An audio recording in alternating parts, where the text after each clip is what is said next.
Urea nano urea వాడేదాన్ని awareness ప్రోగ్రాంలో మనం ఇక్కడ పార్టిసిపేట్ చేసాము. బికాజ్ ప్రజెంట్ యూరియా స్టాక్స్ మీద మన రైతులందరూ కొద్దిగా ఆందోళన అయితే చెందిన మాట వాస్తవం. కొన్ని పిక్చర్స్ కూడా మనం ఇక్కడ చూడడం జరిగింది. యూరియా బ్యాగ్ రాగానే షాప్స్ దగ్గర వస్తున్నారు.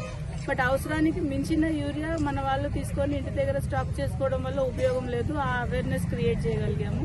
అండ్ దెన్ నానో యూరియా అనేది ఇప్పుడు లేటెస్ట్ నెక్స్ట్ బిగ్ థింగ్ అనేది వాళ్ళకి క్లియర్గా చెప్పేదానికి ఒక ప్రాక్టికల్ ఎగ్జాంపుల్ ఈ పొలాన్ని ఎంచుకొని దీంట్లో మనం ఇప్పుడు నానో యూరియా స్ప్రే చేస్తాము.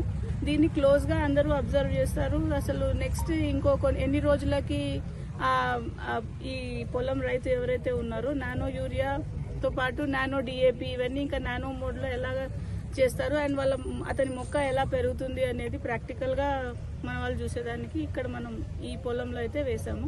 ఇక్కడ నుంచి అగ్రికల్చర్ ఆఫీసర్స్ మన వాళ్ళందరితోటి ఈ పొలంలో ఎలాగ మొక్కలు పెరుగుతున్నది అనేది మాత్రం చూస్తారు.